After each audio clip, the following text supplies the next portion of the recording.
what I would say, first and foremost, is have a schedule and a routine. That's just, even if you're not taking the exam, I think that's so important and so healthy.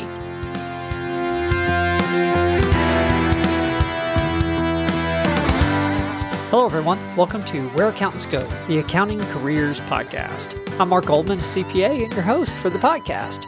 Well, we have another first time happening on the show, or maybe I should call this a third time happening. I'm not sure. Amber Setter is joining us for the third time as a guest on the program, and this is the first time that we've ever done that. We've had a few guests come on the show twice, but this will be the first time we have a guest on for a third interview. This is for a very specific purpose, though. In case you didn't hear Amber's first two guest appearances, we're going to go ahead and cover her own career story in summary this time. Basically starting in accounting and then her transformation into a professional coach. It's a really interesting story. But our main topic for today is going to be how to optimize your situation if you find yourself studying for the CPA exam during this coronavirus time period, or maybe if you find yourself not studying as much as you would like for the exam and it's something that you want to do.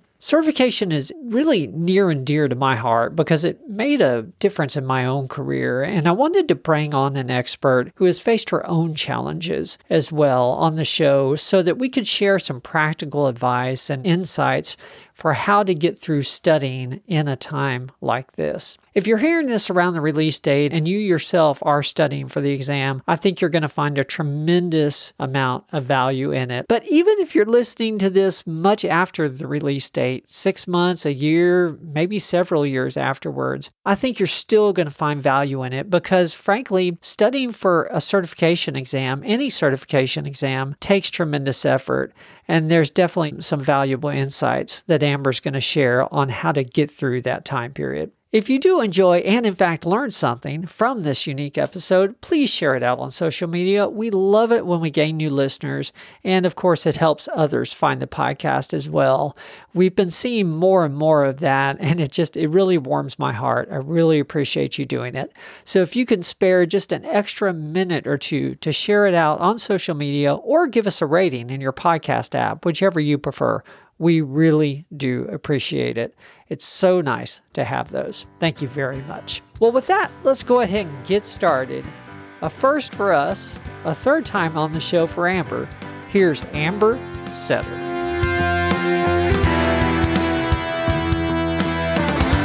Well, hello, Amber. Welcome back again. Thank you so much. I feel just honored that you've invited me back, and especially now because it's a different time for all of us. And if I'm able to give some nuggets and some insights to those who are pondering studying for the CPA exam or studying and struggling with it, I'm happy to be of service. Wonderful. Well, thank you. I really appreciate you coming back on the show for sure. Well, for the audience, we have Amber Setter joining us again. And actually, this is the first time for me because it's the first time we've had a guest back 3 times. But this time is going to be for a little different purpose. We're recording this during the coronavirus crisis because we've both been seeing a variety of messaging out there on social media about how this is affecting people in their pursuit of the CPA certification. And I was anxious to visit again with Amber myself because I'm really curious how we all can continue to grow during times like this. And for those pursuing the CPA certification, I really do think there are some opportunities out there for us. Amber, before we get into the certification specific discussion, though, I think it's important that the audience understands where you came from because everyone may not have heard the previous 2 episodes. Give us just, sort of a synopsis, a summary of your own accounting background and what your business is now, what you do, how you spend your time. Yeah, so I'll start with today and work it backwards. So today what I do primarily is I'm an executive leadership coach. And I work with all levels of leaders who want to become happier, want to achieve a certain result, whether it's changing careers, becoming promoted, passing the CPA exam.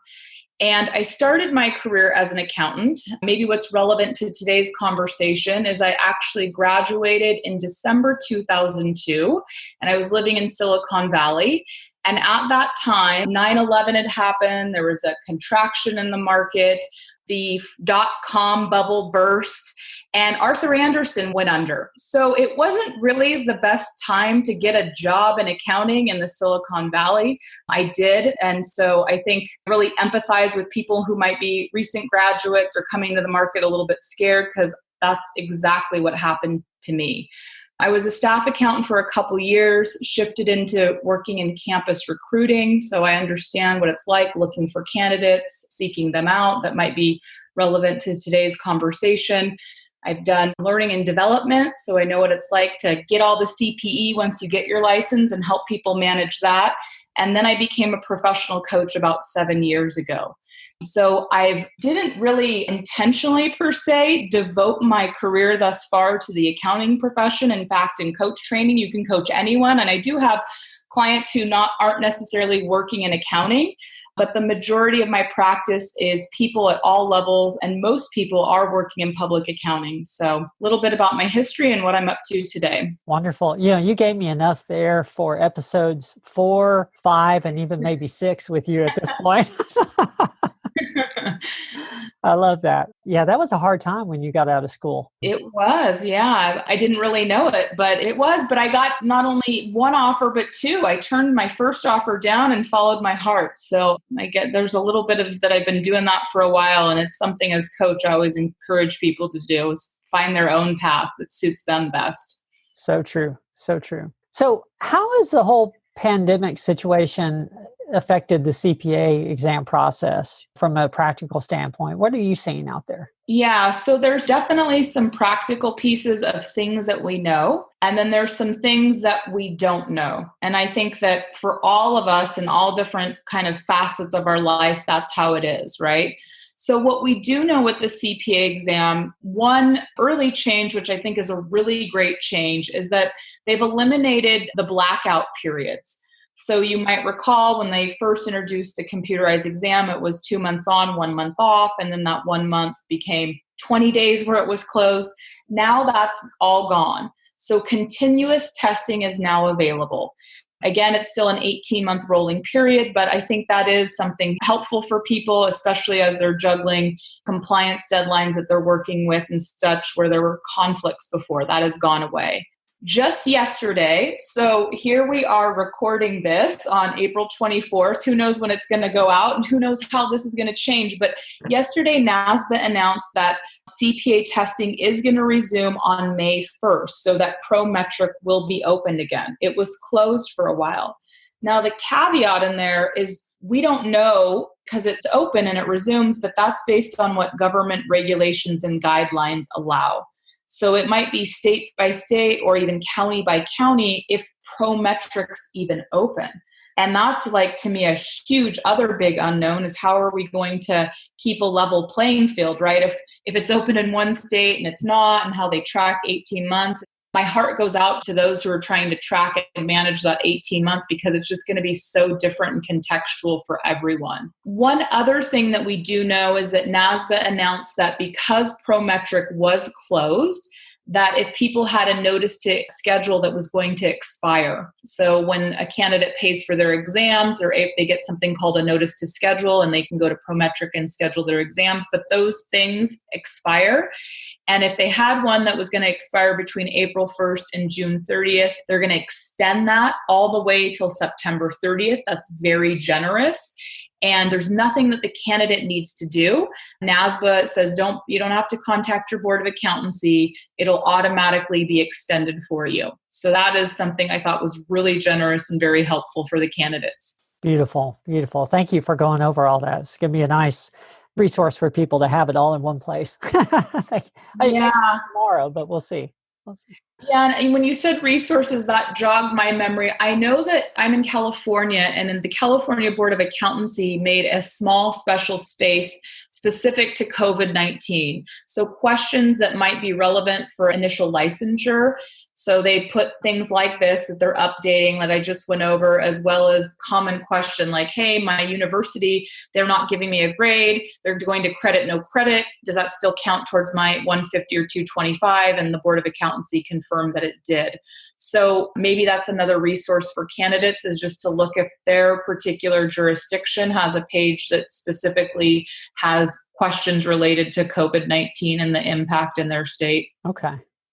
Thank you. Well, what got me on track for wanting to do this show, or actually both of us, you saw something on social media and called me out on it. And then I came back and said, well, no, I think you're the expert on this, not me. So let's do a podcast.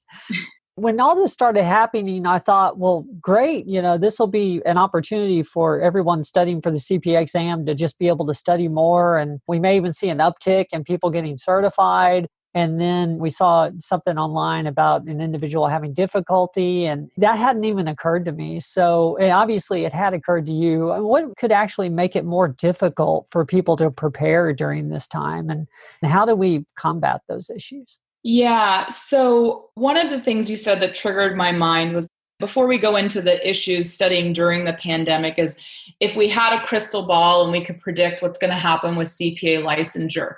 I think we're going to see a contraction in the market in terms of the employment, right? Like, we know unemployment's going off and are going up. And then sometimes we hear this thing like accounting's recession proof. And in many ways, accounting is. And at the same time, I think we're going to see fewer full-time job offers. Internships are changing. And so that's going to mean with time, we're probably going to see more people sitting for the CPA exam, right? Maybe someone was going to graduate and they're like, I guess I'll stay in school for a 5th year and become an accountant. So good news for the profession. I think we're going to see more people going in and taking the exam. But that's not really kind of what if I'm an exam taker today? What does it mean for me today?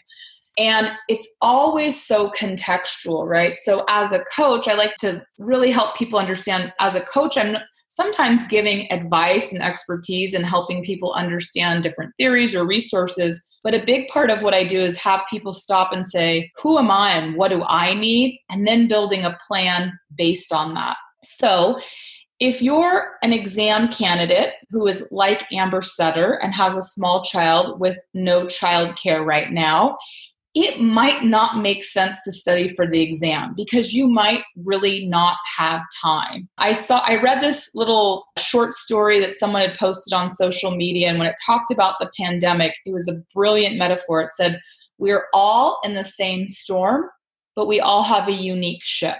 So with that in mind, if you're a person who have a lot going on in your life, whether you're parenting or maybe there's a lot of unique stress to you.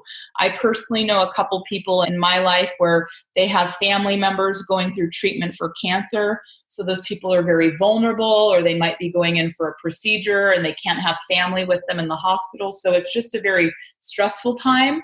Might not make sense for somebody to try to study, because psychologically, that's just weighing and taking up a lot of their energy. Now, that's if you don't have any sections passed, or maybe one section passed and you don't really have a lot of stuff in your bucket. If you've got 3 of them passed, I'd say don't let those things expire. You might want to try and figure out, is there a way you can get childcare or different things so you could. If you're in a different camp than Amber Sutter, right? If you're somebody who now finds yourself, I'm working from home, I don't have that commute time anymore. Or, I can't go out and socialize. I can't get distracted by happy hour or going on a fun trip with my friends. I don't have anything else to do on the weekend. Maybe now is a good time to study. And I would say, if you find yourself with more time, more capacity to do it, it's a great time to get sections done. But there's still some challenges in that. I don't know if I should keep going, or if you have any questions about some of the things I've said versus like the challenges for those who have ample time. No, that's good. Thank you. I am curious, in the normal situation, what we used to be in before the pandemic, you'd hear tips like study during your transit time. If you're on the subway or bus or, however you're getting to work, that's downtime where you can study. Downtimes at work, things like that. Do you have any practical tips for times like this for someone that may not want to postpone their certification process, but they are dealing with just the feeling that they don't have as much time at home? Any ideas for where they may be able to find? Yeah. Yeah. So one of the things that's serving me well is I've actually worked from home since 2005. And I've lived through times where I've done it really well and other times where I felt totally isolated and, had way too many conversations with my dog. So that being said, it's hard. It's very challenging for those of us who are working maybe in our living rooms, who are trying to study in our living rooms, and there's just no breakup in the day. So if you are somebody who wants to maximize this time and break it up, what I would say first and foremost is have a schedule and a routine. That's just, even if you're not taking the exam, I think that's so important and so healthy. And even though you're not commuting, think about what do you need to maybe do to have those transitions. So when it's study to work, or, I worked 8 hours today or 10 hours and I'm going to study, create some kind of transition in between. So a transition in between might be go outside for a walk, do some at-home yoga.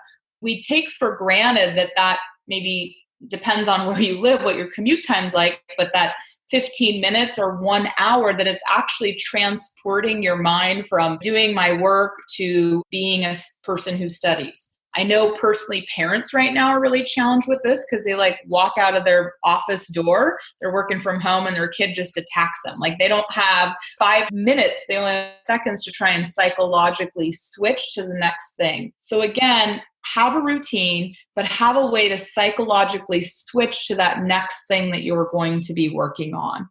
Okay. You mentioned yoga, and that is something that I wanted to hit on a little bit because I remember from our previous conversations that you are a believer in and understand the value of self-care. So what are some ways that we can make sure we're taking care of ourselves physically and mentally, during this time, so that studying for such a taxing certification as the CPA exam doesn't wear us out? Yeah, it's a great question. So first and foremost, what I've been learning for myself is self-care varies almost week to week in this world that I'm living in. I'm in California and I'm in Southern California. And I share that because Northern California closed up a week or 10 days earlier than where I live. So I'm probably on week 5 of living in a state that has a shelter in place order. And what I needed in week 1 is really different than week 4 and week 5. So specific to living in a pandemic or just a time of a lot of chaos and uncertainty, I would advise people that once a week, what do I need in the next week to take care of myself? I think that's an important thing because, again, it's changing. I can tell you for me personally, at the beginning, I needed a lot more sleep because I was making a lot of new decisions. It's how am I going to do childcare?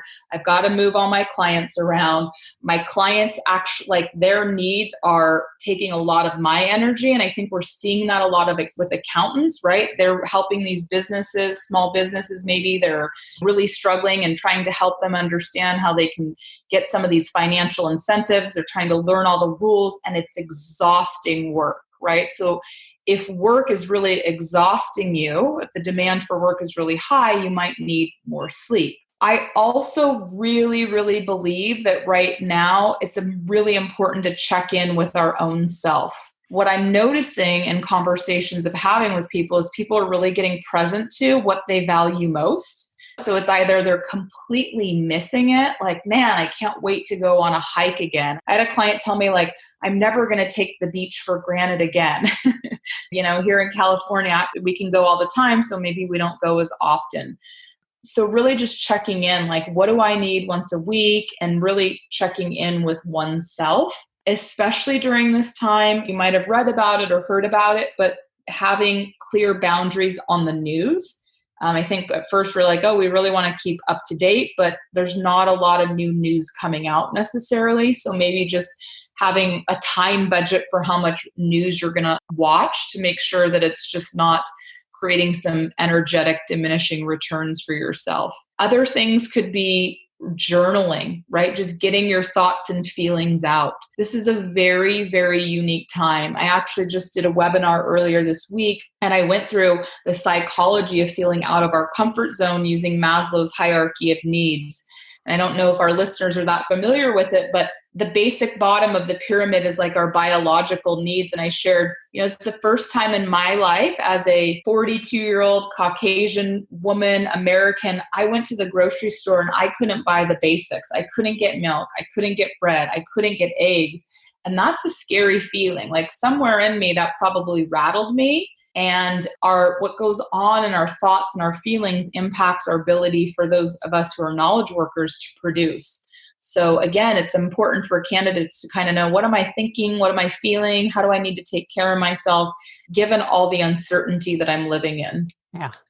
Wow, there's a lot of good points in there. I can relate to the grocery store comment. I did a short podcast here recently based on my own grocery store experience. And I live in South Texas. And so one of the staples is salsa. And there was 2 options, and there's usually 50. So I couldn't believe it. But I digress a little bit, but no, I can relate. We're really coming to realize what we truly need and just some of the things that we really, really don't need in life. Yeah. One of the things I was noticing walking around my neighborhood, the obvious that probably everyone's seeing is we're actually talking to each other. We're not walking by each other with our heads in our phones anymore. It's like, oh, hey, there's a person. Hi, neighbor. Great to see you, So that's really been lovely. But I also seen people cleaning out their homes, cleaning out their garages. And I think it's like, oh, I'm trapped inside with all these material possessions that don't really make me happy.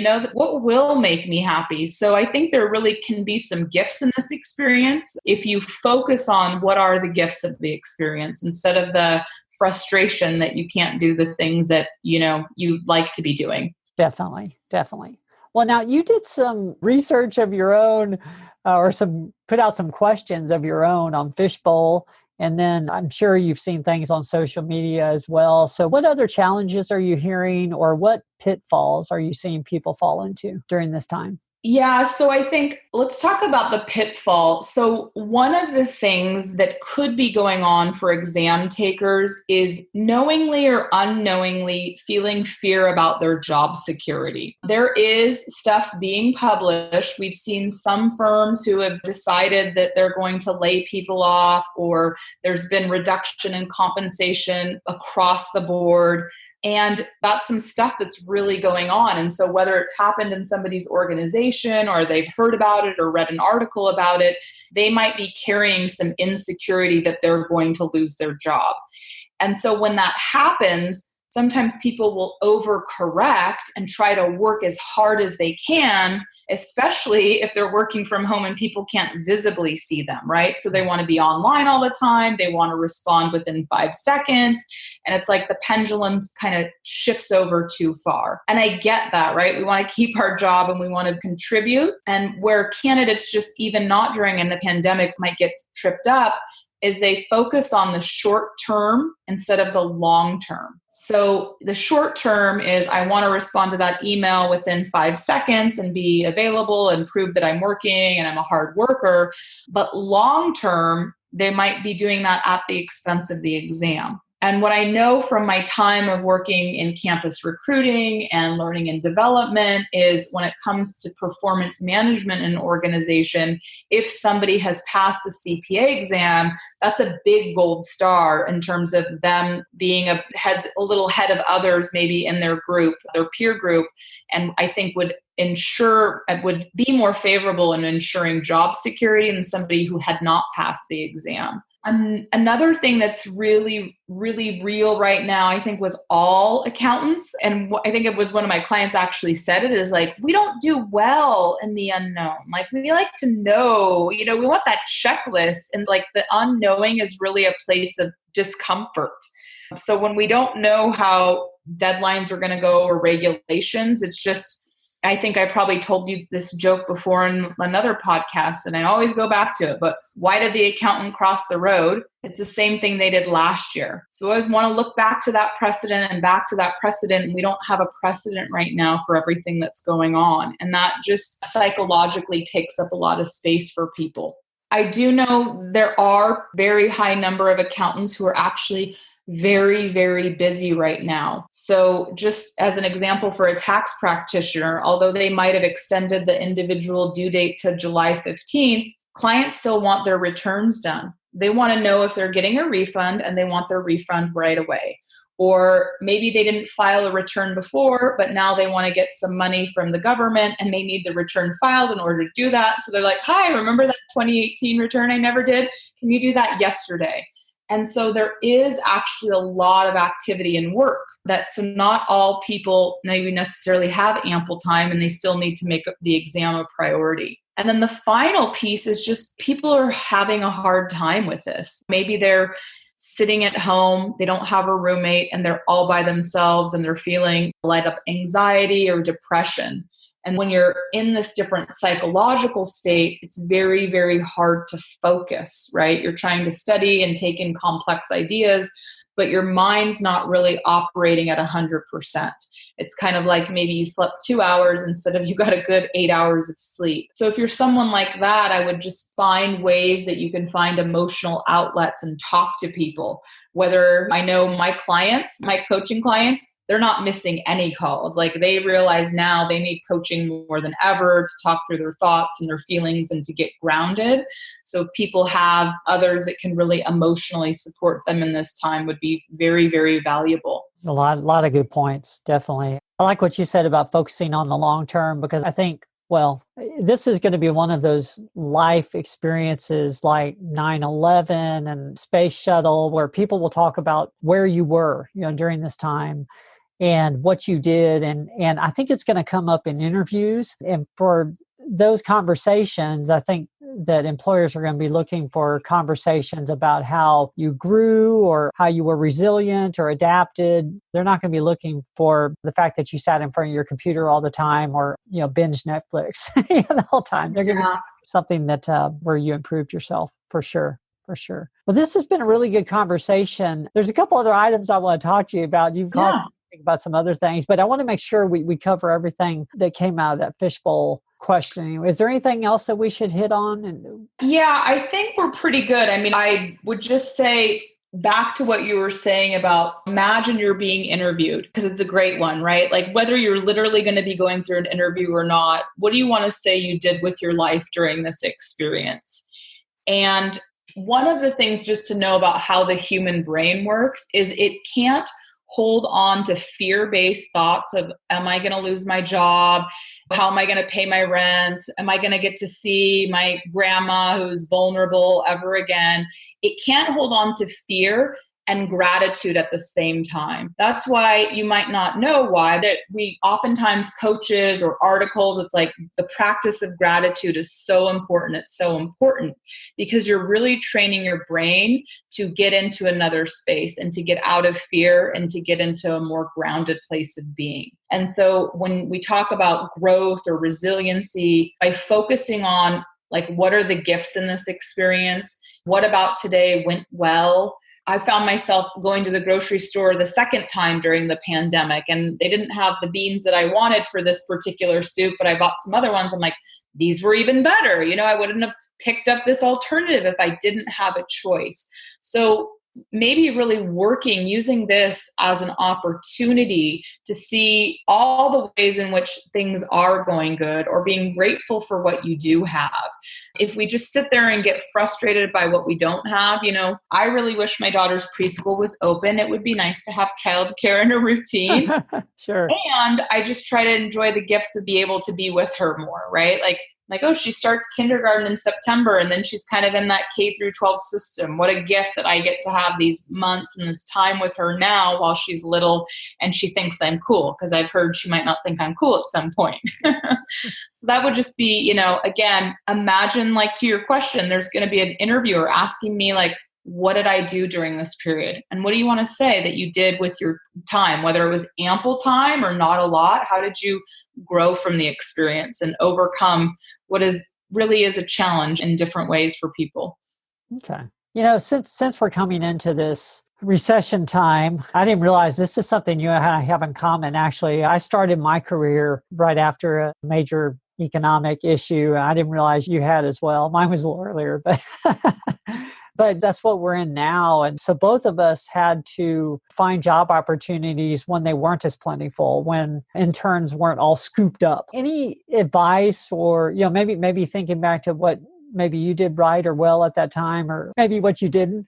Any advice you would want to pass on to someone that finds himself getting laid off here and having to actually search for a job as opposed to waiting for it to come to them? Yeah. So a couple things. I'll speak to those who are laid off and then maybe speak to people who are going to be entering into the market. It's kind of related.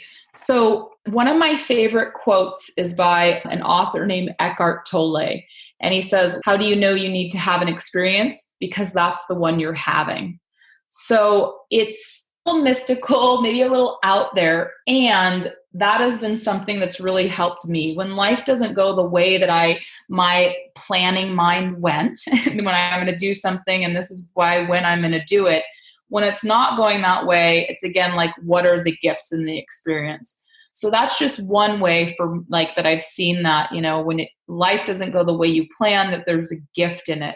So I was coaching someone recently who was like, "Oh my, what if I lose my job?" And I said, "Well, when you hired me 3 months ago, do I even want this job? So can we just say that might be okay?" And it was like, "Oh, that's right. I'm not even sure, do I really like this job?" So if you really lose your job, it is what it is. I'd say what I know for those who are in accounting, that they should really just stop and say, what do I want to do? What's most important to me? So what I see people do is they might go to Google and say, what's a practical pivot from here? What's the next job? And Google doesn't tell you what your soul needs. That's the part that's looking within. And so that really kind of shifts back to what worked well for me when I entered into getting my first job. So I somehow managed to get one of the very few internships that was available. I worked at a Big Four firm and I worked in audit. I had a great internship experience. I worked on a year-end audit in the summer of a publicly traded company. It was real. It wasn't, just a 40-hour work week of getting snacks for people. And I went through that and I got an offer, and I actually turned the offer down. And everyone thought I was crazy. My family thought I was crazy. My peers in Beta Alpha Psi, it was like, "What you turned a job down?" And I was like, yeah, audit didn't make my heart sing. And I had been exposed to another firm that was a really prominent firm in the Silicon Valley, still is a prominent firm in the Silicon Valley. And I'd heard the managing partner there speak about all the opportunities available in a smaller firm. And they didn't have an internship, but that just stuck in my mind. So I went through campus recruiting again. I ended up getting an offer at that firm. I worked there for 10 years and it was the absolute best fit for me. So I would tell people just follow your heart. And that's why it goes to journaling. How am I feeling? What do I need? What's going on? If I had a magic wand, what would I do with my life? It's not necessarily a muscle in the accounting mind that's naturally as strong, because it's always very more technical versus introspective, big ideas. And I do a training on different parts of the brain where we're more comfortable operating. But it's really, I think, a valuable place to go to at times like this, and especially in career transition. Beautiful, beautiful. Well, I still end every podcast with 3 questions, but I don't have a script for when someone's been on the show a third time. Hey, I might give you a different answer. Who knows? You never know. I figured I'd go with 3 different questions, just adapting here a little bit. To wrap it all up, I guess, what would be the best piece of advice or the best words of inspiration you have for someone that is struggling to study for a certification exam at this point? What hope can you give them? Yeah, I would say know yourself to design your process, right? So if you're a person who has a lot of time but knows you're not studying and you should, if you know yourself, you really know. You know you're avoiding it or you should do it if you just really get honest with yourself. Or if you really know, hey, I've got this small kid at home and we don't have childcare and it's really impossible right now. Know yourself and design your process, and don't let other people's ideas of you should be doing it right now when it feels impossible, because you'll just end up doing it and end up getting, a 60 and you've wasted that energy that you could have, been with your child. So good idea. Good point. Good point. Well, you alluded to when we're recording and when we'll release, and I need to work out a few things because I need to expedite this one just because of the time we're in. but it's certain to be a couple weeks. I wanted to ask you, because we'll still be in the crisis of some way, at that point. What are you most looking forward to after the crisis subsides somewhat, on a personal level or professional? Yeah, so it's funny because somebody asked me that, and the first time I heard it, I said, I'm not allowing myself to dream. Wow, that's interesting. And the funnier thing about that is I'm much more of a dreamer. That's why the accounting thing didn't work out. I'm much more like dream, dream, dream. If you would have asked me that 2 weeks ago, I would have probably said my spin bike, but I bought a Peloton. So I would say it's really travel. I'm really excited to travel again. I'm more of a risk taker. So I'm like, tickets to Italy are going to be cheap. I'm going to go back to Italy because they've been on lockdown. But I'm really looking forward to travel and seeing my friends in a personal way versus over Zoom. There you go. Yeah, actually, interestingly enough, a friend of mine's already bought tickets to Italy for next summer, but he figured get a great deal, Yeah, absolutely. Yeah. We're all accountants at heart. Yeah. Well, when it first started, I did buy tickets for August to Hawaii because my grandparents are there. And I thought, okay, I'll get tickets to go see grandma and grandpa. And then now you can't even fly to Hawaii. So I got round trip for $400 from California. Not too bad for the month of August, which is high season. Wow. Yeah, that is awesome. Wow. Okay. Well, to wrap it up, what's the best way for someone to contact you or find out more about your offerings online? Where should we point them? Yeah, so my website is ambersettercoaching.com. I do have a section there too that says that people can sign up for my newsletter. And so if they would like to do that, because I'm actually learning, I need to get more organized with my marketing. I don't have time to sit at my desk all day. So I hired somebody to help me with that. But I'm going to do stuff specific to if I'm doing webcasts or just articles or things like this. And if you want information about the CPA exam, I'll send it to you because I'm in a lot of conversations. I teach a lot of free CPE out in the world or for charge, but there's a lot of that's how they can stay in the loop with me or connect with me on LinkedIn because I post a lot there as well. Beautiful. Well, thank you so much again. I mean, you're definitely top on the friends of the podcast list at this point. Thank you for coming on again. Thank you, Mark. It's just such a service that you provide to the profession, building this following and making this information available to people real time who might really be like, what do I do? Do I study? Do I not study? What's going on? And so I wanted to hop on again just to share information to help people through navigating the unknown right now. Wonderful. Well, hopefully there'll be a fourth someday. Thank you very much. All right. Thank you.